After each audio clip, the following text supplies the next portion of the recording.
Welcome to Round to Riches. This is a podcast just for fun. I fucking do it for fun. To be honest, I don't know. I should be working, but no, I'm doing this bullshit. You know, I don't know. It's like you feel that need that you gotta help other kids. They're graduating from med school, graduating from residency, and that's what I feel like the need that I gotta help you out, right? I graduated 4 years ago, 5 years ago. I became a multimillionaire, and the reason why I did it is because I was born in poverty, and I fucking hate poverty. So I found a way to build real estate portfolios. I'm a massive Bitcoiner. I'm 100% liquid on Bitcoin. I don't own any stocks, which I love stocks. I don't have any issues. If you really know the stocks that you want, go for it. But you gotta follow the publications, you gotta follow the CEO, you gotta follow the jurisdiction, you gotta follow the law, you gotta follow the tariff, you gotta follow everything. In my case, I own Bitcoin because I'm a strong Bitcoiner and I believe in Bitcoin. And the other thing that I own a massive real estate portfolio. For 5 years, been in business. I have like a $20,000 in rental income every month. I depreciate my assets. It brings me tax benefits. So why not? And everything, I got it for free. So why not? Right? So go and check me out my other episodes, and you're gonna see all my rental portfolio, how I did it, and all that bullshit. So today, very short, I'm gonna teach you doctor's loan, your path to be a millionaire and how to get a millionaire status. Few things. I talked to a lot of people in the Physicians Lounge. I talked to a lot of doctors. Some of them, they don't even know about doctor's loan. Some of them, they were offered doctor's loan, but they don't understand how it works. Some of them, they don't even know. They're completely clueless. And some of them, they're like, oh, my uncle, my cousin, my dad. Like, dude, you gotta do your own research. You gotta find your own way out of poverty, right? So let's go step by step. I'm gonna teach you a few things. What is doctor's loan? Some lenders in the United States, because all the banks, all the financial institutions, they love doctor's loan. They're desperate to give you the money to buy a house. And I already told you, you gotta buy a house, a small house, 3 beds, three bathroom, 3 beds, 2 bathroom, no pool, no HOA, in a growing neighborhood, something that you're gonna rent it out in the future, right? Because a primary home is always the worst investment. It's the worst investment. But you're gonna buy it for you just to move it, add it to your portfolio, and you're gonna move on in the future, right? So most of the lenders, all the financial institutions, I will say all of them, they offer doctor's loan. Some of them, when you call, you say doctor's loan, they're like, some of the people who works in the bank, they don't even know that they have that product, right? The only financial institution who doesn't have doctor's loan is Wells Fargo. And there's a reason. If you just do a little bit of research why the mortgage department has so many issues in the past, and they were under the DOJ investigation, they got a massive fine for a $55 billion. They paid it off. So they have a punishment, and I think it's going to last for another 2 years because it was 10 years. But most of the lenders, they will give you a doctor's loan. It's 100% finance to buy a house, right? So if they don't know what is doctor's loan, you're going to say professional loans. Because some of the lenders, they have the product called professional loans. If they don't have professional loans, it's doctor's loan, it's physician's loan. So you're gonna find a way. Just do your phone calls, just talk to your whoever, just Google it. Boom, boom, boom, boom. Move on and do 100 phone calls, and then you're gonna find a good lender. So doctor's loan is just a product of the bank. Lenders, they have multiple products, which it could be credit card, it could be auto loans, it could be construction loans, it could be line of credits, it could be mortgages, it could be business acquisition, commercial real estate acquisitions. So there's multiple. The bank itself, which is a financial institution, some of them, they don't call themselves banks. They're regulated by FDIC, right? Like a federal government department. So all of them, they have multiple products to offer you as a client. The more products that you have, the more competitive that you become. Wells Fargo was one of the most competitive banks, right? Until today, because they offer 100 million products. When you go to their website, you're gonna see 100 million products, right? So Dr. Loan is just a product, right? Some of them, they offer something called practice finance product, which is they finance you as a physician to go ahead and acquire a practice, a medical practice, and it's 100% finance. That's another product, right? That someday I'm going to do an episode about that. So what is doctor's loan? Doctor's loan is just another product that the lender's offering you. You as a physician, it can be an MD, it can be a DO, it can be a dentist, or it can be a physician assistant, or it can be a nurse practitioner. All the healthcare providers, because their job is very stable. All of them, they offer zero down payment. Low, right there says low to zero or zero down payment. Actually, is 100% finance. It's one of the best lender products that they have in the market right now. They love it. Every transaction, it get closed. Acquisitions get done. Lenders love it. Real estate agents love it. Everybody loves it because everything gets done, right? And then I will teach you why. What is the reason why everything gets done? Number one is because physicians, they tend to make 300, 400, 500K a year, right? So it doesn't matter if you put any money down or not. Like you have the credit power to acquire any, like especially small houses that I'm talking about, like 3-bed, 2-beds, just like normal houses, right? So no PMI, doesn't require any PMI, which is a private mortgage insurance. Most of the lenders, they will require you to pay a private mortgage insurance when you don't put the 20% down, right? So it's like an insurance just to protect the mortgage package, right? In this case, you should be paying a private mortgage insurance, which is in a house of $500,000, probably you're going to be paying $700 per month or $500 per month, right? They waive that for you. They say, no.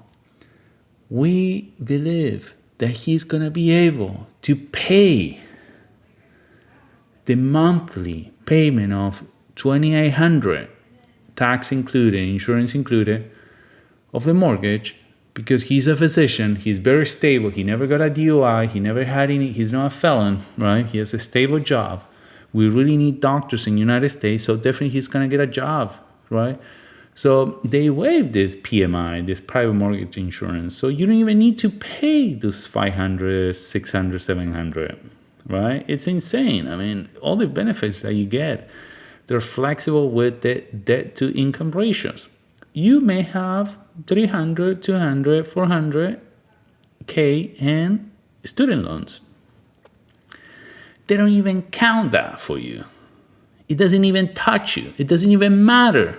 They give you the money. It doesn't matter, right? And then also, they can lend you money against based on future income. You don't even need to be working. You can be a recent graduated resident, and then you know that you're going to live in Montana, Oregon, Florida, Atlanta, whatever. You just call the lender and you just acquire your first house right at the spot. You don't even need money. You get your contract signed with your employee. You sign in the bottom, and then it says that you're gonna make 350 the first year plus RVUs, bonuses, and bullshit like that. And then at the end, you're gonna make 450 or 500, and then they're gonna lend you money against that contract. So basically, you're gonna be closing, and probably you're gonna be closing 2 months. Hopefully, you're gonna be closing in that house 2 months before you start your first job, right? No money down, nothing.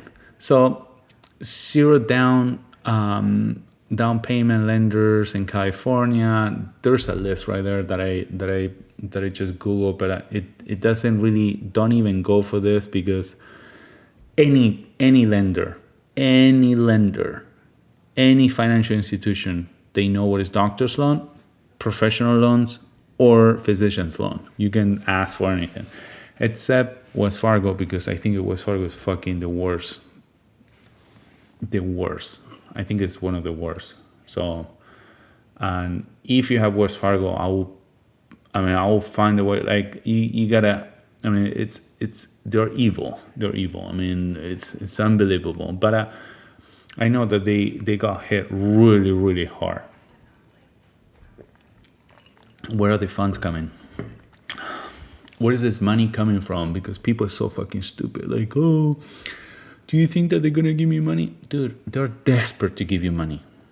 The money market fund, which is a cloud of money floating in the system right now, waiting to be allocated, is massive. We're like, right now, what is August 2025? Right now, probably there's $5 trillion. They need to be allocated. They need billions of you to allocate that money and then charge you that fucking 6% a year.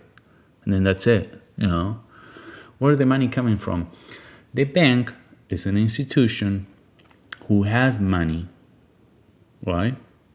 Because he has lenders by itself. He has other lenders, so he can lend out money to himself from other portfolios, or maybe money market funds. They allocate, they say like, okay, you're Bank of America, you're gonna have $7 billion for mortgages every year. They have to use it. If they don't use it, next year they're not gonna give them, you know, the other like asset managers, they're not gonna give them $7-8 billion. They're gonna lose that. So they're gonna lose the connection with their asset manager above, and then they're not gonna have the money to lend you out. So they lose business, right? So basically the bank or the financial institution, it creates these portfolio loans that they don't resell in a second market, right? They don't resell to other market, right? So because it's like a specific loan, and the reason why it's a specific loan, and right there it says, the portfolios loans held by the bank, they're not sold to Fannie Mae, Freddie Mac. This is like private government institutions, right? Like Medicare, just to like give you like a synonymous so you understand. These institutions, they're private, but they're run by the government. They tend to buy mortgages, right? Packages, right? But they don't buy it. The reason is because these loans are so flexible. They're so flexible, and then we don't pay the PMIs. We don't put the 20% down. So they're not like the standard protected mortgages, right? Even though we are really good buyers, right? And we're going to be able to pay for the mortgage every month. And they were like really low risk compared with the Uber driver, right? Or the guy who works at McDonald's. But because it doesn't check mark all the PMI, 20% down, debt to income ratio, all that bullshit, they don't qualify for Fannie Mae, Freddie Mac. right? So, but the portfolios are so little that the bank is able to handle it and then hold it, right? So that's why physician's loan or doctor's loan, they tend to be more flexible in the underwriter. Underwriters are definitely a private company who evaluate your loan packages and then they tell you, yes, you can be approved. Yes, no, you can be approved on why you have so many houses, But they tend to be more flexible because they don't need to be qualified in the future for Fannie Mae, Freddie Mac, right? So it's the bank that is the primary lender is the one who is really taking the risk. And let me tell you, I love physician's loan. And the reason is because your loan in the future doesn't going to be resale because you're going to buy houses in the future that they're not physician's loan. If you ever buy a house, they're not physician's loan. You're going to get a notification in 3 months saying that your lender was changed. And then now you need this new website. You need to enroll to this. You got to send your insurance package to a different lender.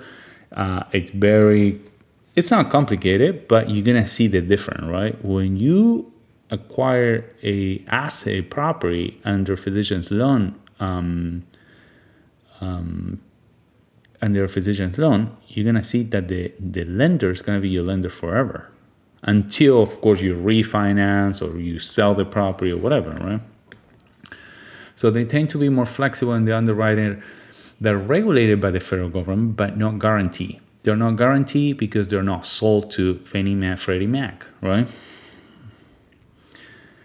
How many can you get? Because now I told you, I never bought any property with money. I got everything for free, right? One by one. How many can you get, right? All my money, all my cash, $300, $400 a year, I bought Bitcoin, right? Because that's my liquidity, that's my assets, I can do anything with that, right? My real estate portfolio is something I'm holding. It's growing at 3, 4, 5% a year, right? It's growing slow because real estate, it doesn't perform well, right? Against inflation. But debt does, because the more amount of debt that you have, the more protected against inflation you're going to be, right? Check my other videos. I explain how debt protects you against inflation. And we know what is coming. The money printing is coming, and it always ends up like that. It's like, it's history. So how many houses can you get? You can typically get one house or two houses, but I would say one house, right? Because you're only going to get one house with each lender. How many lenders can you get? Well, in the state of Florida, there's 45 lenders. In the state of California, there's 60, 70 lenders, right?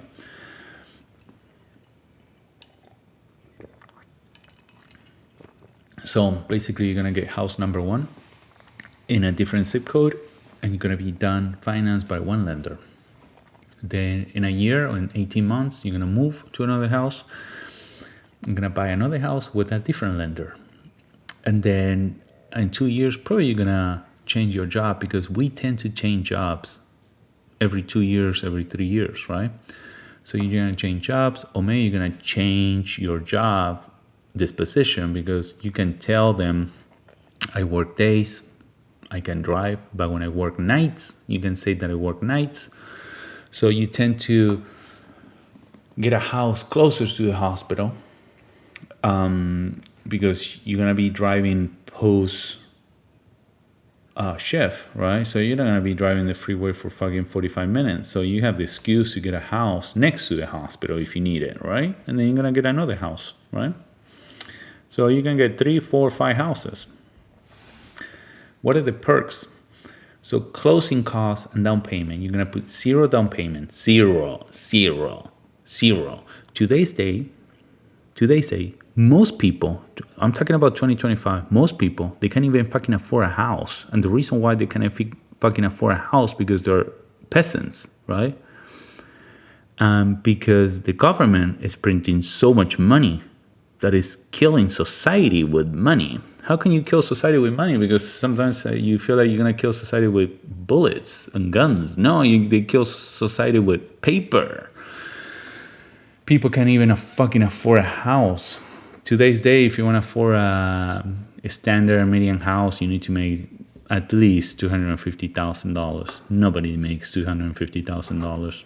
We are the last resource in society. We're the last landlords. We're the real middle class. Physicians are the real middle class. You're going to put 0%, zero. You're not going to be stupid and putting $150,000 in down payment when you know that $150,000 you're going to put is going to grow at 2, 3, 5% or 7% a year. I told you that real estate doesn't perform well. You prefer to put that $150,000 in the stock that you want, in Bitcoin, or in something that is going to outperform inflation, because inflation is always 10% a year or 15% a year. It doesn't matter what Jerome Powell and the Fed says. It doesn't matter what Fox News or CNN says. It's never 2.5. It's never. Just check how much you paid last year in toilet paper. Just check in your Amazon cart, the orders, and then compare year to year. Always grow 10, 15%. You got to find an asset on a stock or Bitcoin that's going to show you that's going to grow at least 30, 40, 60% a year. So you better put that 150,000 in something that's going to outperform inflation.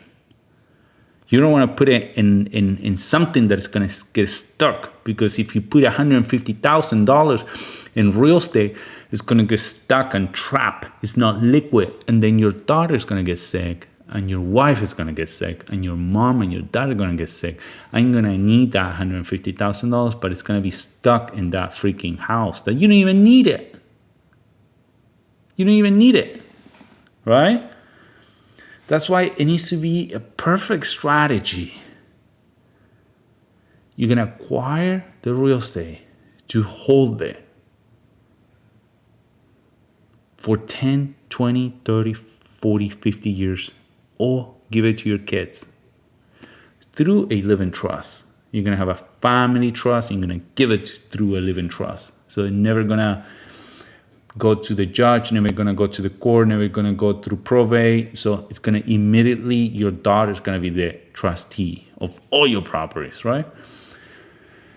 Zero down payment, closing costs. Most of my properties, the seller pay closing costs, because I always, every time that I send a contract to purchase and acquire property, I always put seller will help with 3% closing costs. Maybe the closing cost is 4%, so I'll pay 1%. One property, I got it with $1,000. I put $1,000, and that was the whole amount of money that I invest in that property. That property produced me $1,000 a month. So I put $1,000 for closing. It produced me $1,000 a year, $1,000 a month, right? So $10,000, $12,000 a year.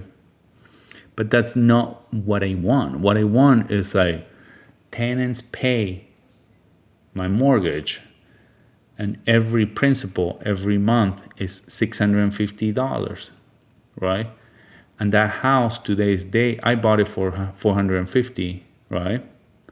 So in depreciation, that house, it gave me almost like $7,000 in depreciation every year against my income tax. So I get that $7,000 back, right? And then I will teach you how. So the seller always gonna pay the closing costs. You're never gonna pay the closing costs. He's gonna lose everything. He's gonna lose his house, his asset, and plus he's gonna pay your closing costs. You're getting everything for free. Underwriting red flags. The underwriter is a private company who needs to be hired by the lender, I already told you, who is going to analyze your package, right? And then they said, too many doctor's loans. So you have 3, you have 4. How many doctor's loan? It doesn't make any sense because every doctor loan, it has like an ICD-10 code, right? Doctor's loan has a specific ICD-10. Every auto loan, it has a specific ICD-10. Every credit card has an ICD-10. Every construction loan, it has a different ICD-10. So the lender, the underwriter can analyze your credit power, your background. So he's going to be like, hey, there's multiple similar ICD-10s, right? So what I recommend, just go for 3 doctor's loan, and then in order to get rid of the doctor's loan, the only way is to refinance your house, because in 3 years you're going to build equity in your house. So the only way is to refinance your house into a conventional loan, because you're going to have enough equity in the house built out already in 3-4 years. And that house, you can keep that 20% in equity down, or you can, that 20% that is built already in equity, you can leave it down as a down payment, right? You're not losing any money. That money is transferred as a 20% down, right? And then if there's any extra money that you can pull in your pocket, you can do it, or you just leave all the equity in, right? But the goal is to get rid of that ICD-10, the code that the physician's loan possess, right? And then you can transform your loans, your doctor's loan, into a conventional loan. Or you can switch it to a DSCR loan. DSCR loans are just loans. I have 2 properties that I switched into DSCR loans. I didn't have a good experience. They're very complicated, high rates. It's just for the peasants. It's based on the amount of rentals that you have, and based on the amount of rental is how much mortgage can you pay, and that's the value of the property. It's based on the cash flow of the property. I don't know. I think they don't have any benefit. I did 2 properties, and then on top of that, the interest rate was really hard. It's still, everything get paid off, but I didn't like the process. The underwriting process was horrible. I definitely recommend to go straight through physician's loan, because they're the fucking best, and then get as much as you can. I mean, you just figure it out. Fight with the underwriter. If the deal doesn't close because the underwriter says you have too many, you gotta figure it out. You gotta send them letters saying like, no, I need this house because my mom is moving with me. I have another kid. I have another daughter. I got a better job. I moved to another hospital. I prefer this neighborhood. I got robbed in the other neighborhood 13 times.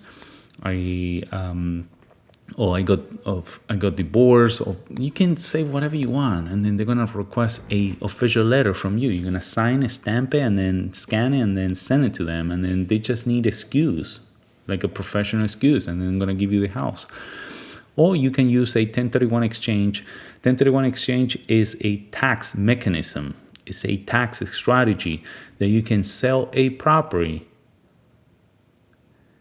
and the capital gains of that sale, because you're selling a asset that you bought for $100, you're selling it for $300, you have a $200 profit. That capital gain of the $200, you're kicking the can for the next sale, right?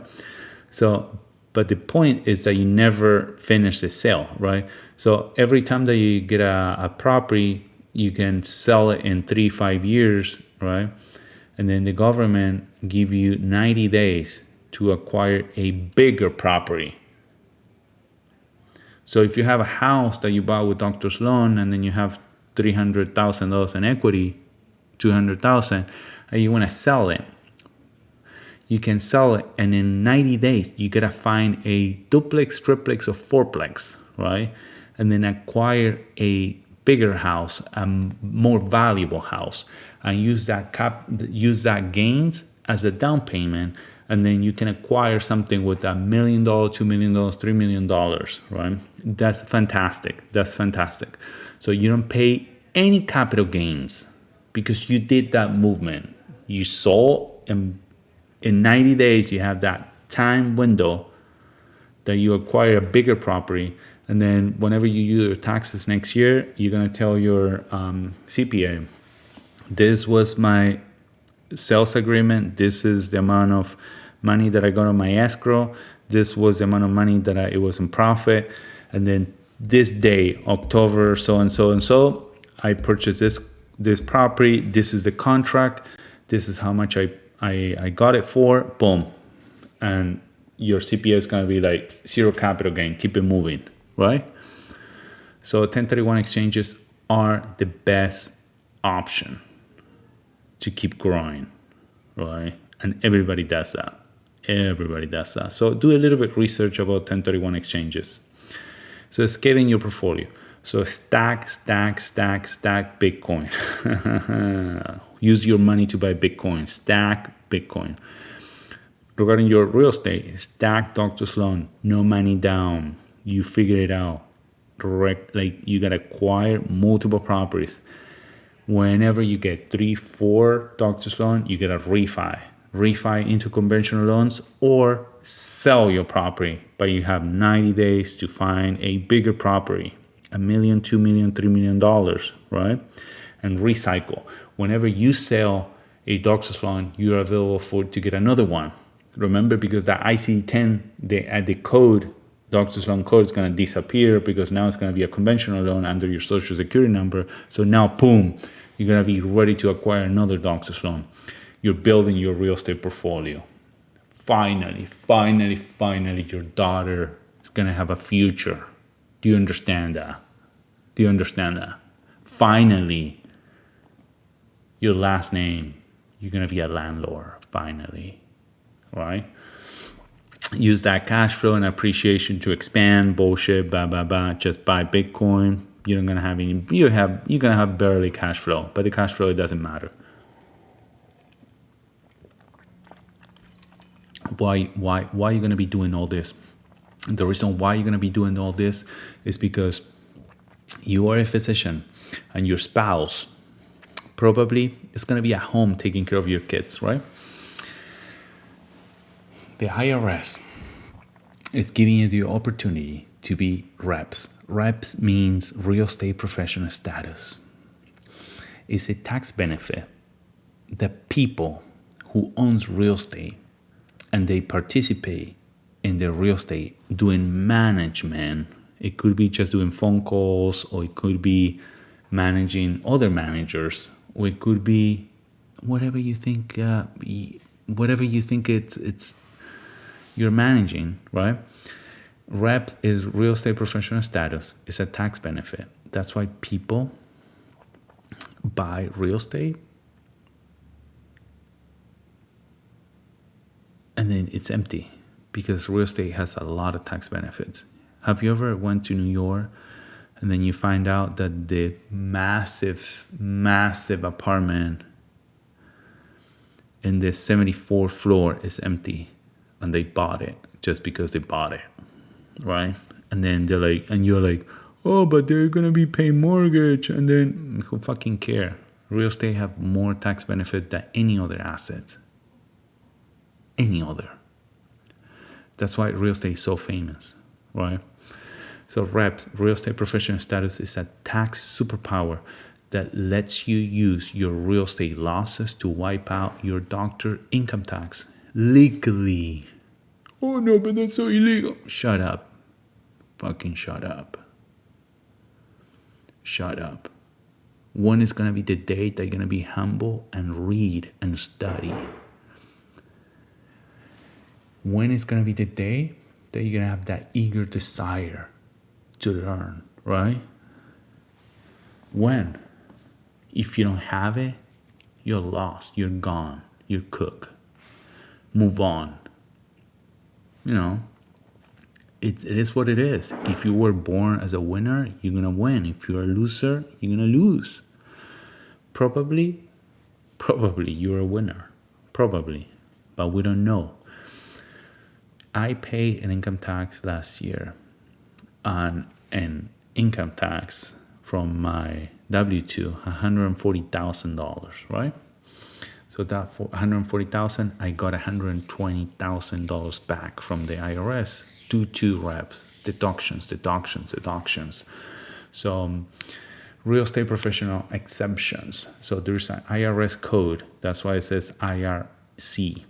So the IRS code 469 and section 7, it says if the taxpayer materially participates, if the real estate owner, landlord, participates, means work, think, acquire, buy, call the manager, do this, fix this, acquisition. Let's go and see this property Saturday. Let's see how much it costs. How much can we buy it? Let's talk to the seller. Let's talk to the realtor. If you participate in this business, it doesn't mean that you're gonna be painting. It doesn't mean that you're gonna be like cutting drywall, right? What it means is that you're fully involved, right? It could be your wife, right? So if you participate in the real estate property trades or businesses, you're buying, you're selling, you're doing 1031 exchanges, you're fixing, you're getting tenants, you're writing leases and stuff like that. And more than half of that personal service performed by a taxpayer during the tax year are in those trades or businesses, then the real estate activity is not treated as passive. Okay? Everybody knows this. If you find a good CPA that it does real estate, everybody understands this IRS code, right? Everybody does this. I mean, if you are not doing this, if you don't know that this exists, you gotta find better friends. So real estate by itself is a asset that is categorized as passive, right? As passive. When you actively work in your real estate, the IRS will categorize the real estate as active because you are operating a business, right? However, one of the requirements is that you gotta work 750 hours a year, which is like 10 hours a week or something like that. In your business, in your real estate business, more time in real estate than your clinical job. Unfortunately, you're a physician, and physicians work full time. Even though hospitalists, they work 7 on, 7 off, is considered a full-time job. However, when you're married, the taxpayer becomes one, right? So many people, physicians, when they get married, they grow their real estate portfolio and they assign their spouse as a real estate professional, right?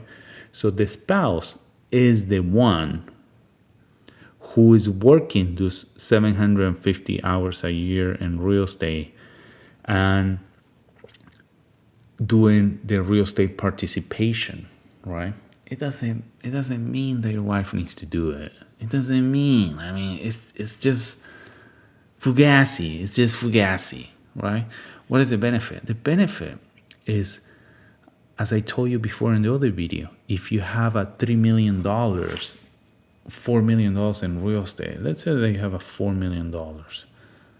So if you have a $4 million in real estate, right, and you divide it by 27, which is the IRS lets you depreciate your assets in 27 years, right? So if you own $4 million in real estate, it doesn't mean that you have $4 million. It means that you acquire an amount of value of $4 million, which is nothing. Divided by 27 years, it's 27.9, but let's do 27 years. It's equivalent that every year you can depreciate $140,000 a year. So the only thing that you have to do as soon as possible is do a real estate acquisition for $4 million. And after that, you have to put your wife as a real estate professional status. And that means that you can work for 27 years, 30 years, and not paying any taxes.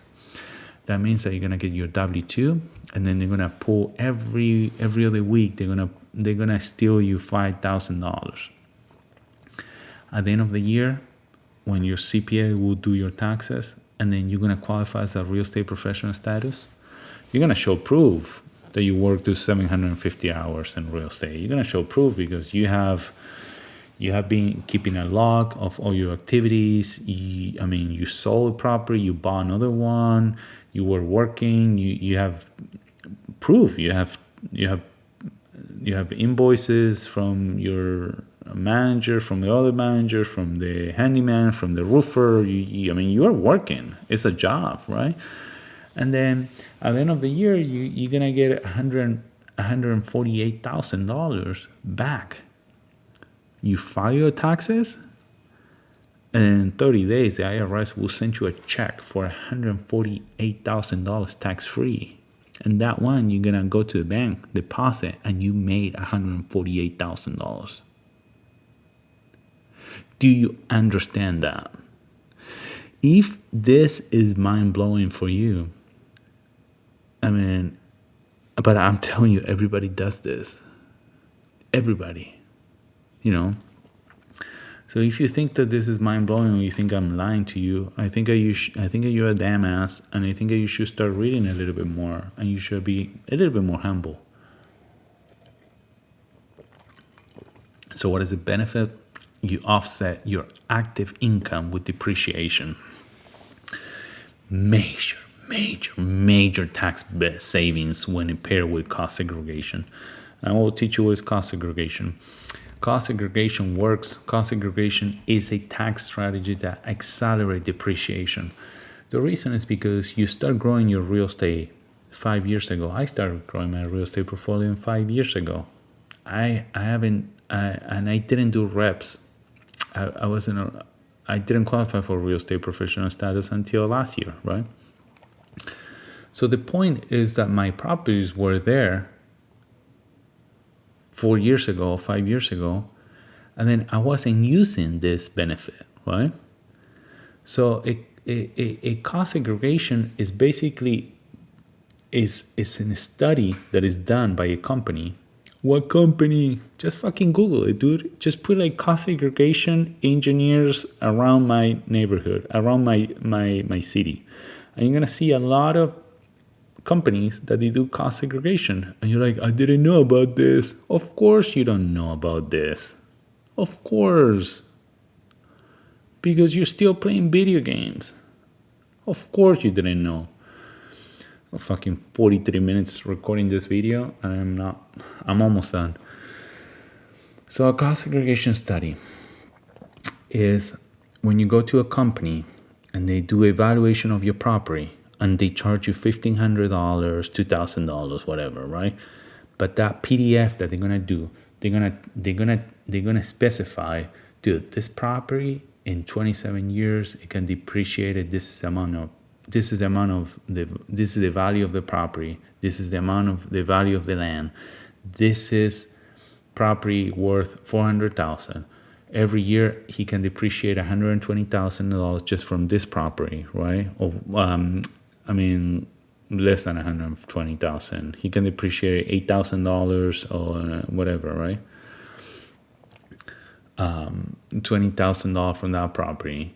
And then a cost segregation is because some of the items of the property, right, the main structure, it can last 27 years by the IRS. But the windows, the doors, the floors, the cabinets, the paint, all the value that the house has, it has a half-life of maybe 2 years, 3 years, 4 years, right? So a cost segregation study means that the engineer who does the PDF that they're going to give you, and that PDF is going to be, you're going to give it to the CPA, right? So in the PDF, he's going to clarify saying like this house, he can depreciate this year $50,000, right? The reason is because the half-life of the items of this house, it will get fucked up in 5 years, right? And the amount of the items that are gonna get fucked up and ruined and they're old is probably $50,000 in value. And then that's the IRS is gonna respect that, and then it's gonna give you $50,000 back, right? So often performed by an engineering firm, always perform. So what is the result?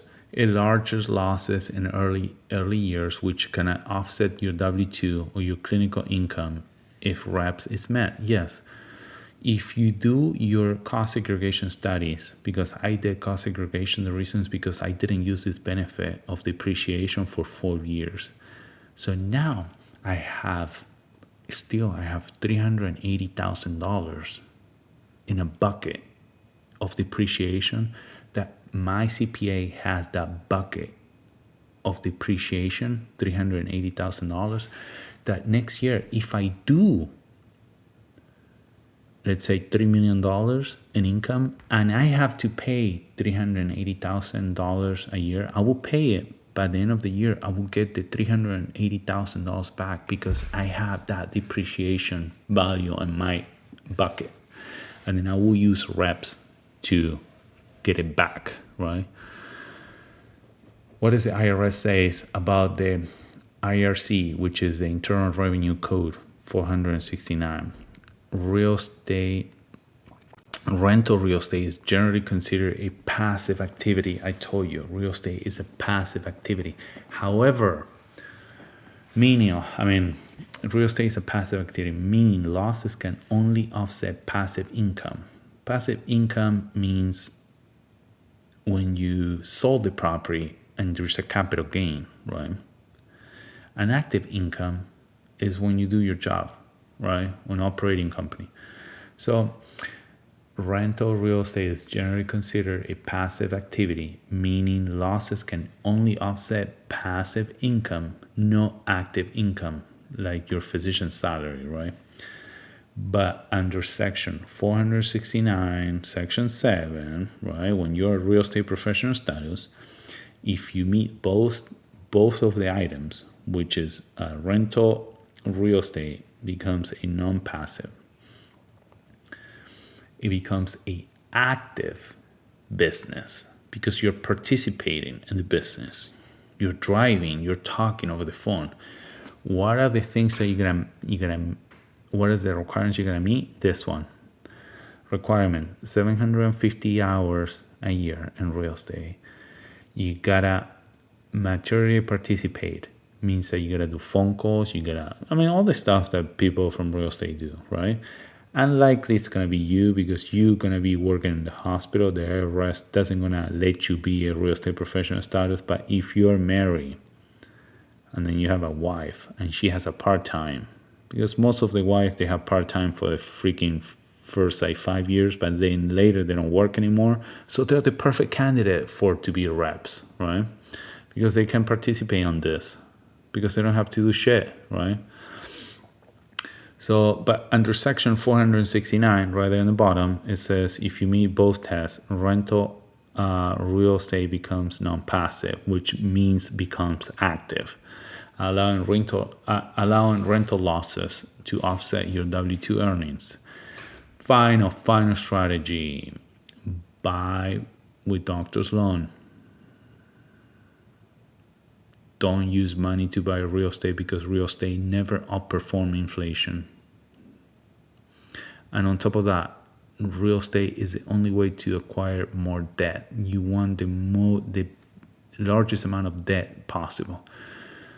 And then buy Bitcoin.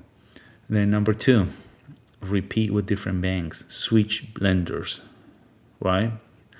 Then when you get 3-4 houses, refi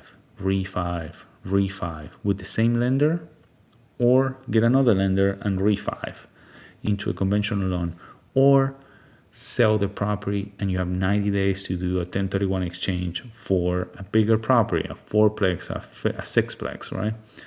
And then whenever you have $3 million in real estate value of $4 million, you're going to qualify for reps because your wife is going to be at home doing shit.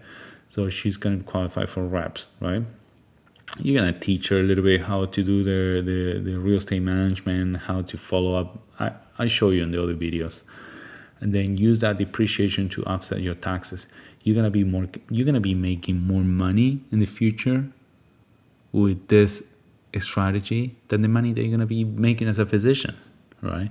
You're going to be working as a physician, and the IRS is going to steal you every 2 weeks, $5,000, $6,000 in income tax. But then at the end of the year, they're going to give it back because you're going to use reps. You're going to depreciate your asset. Thank you so much. Thank you so much for teaching me all this. You gotta be thankful.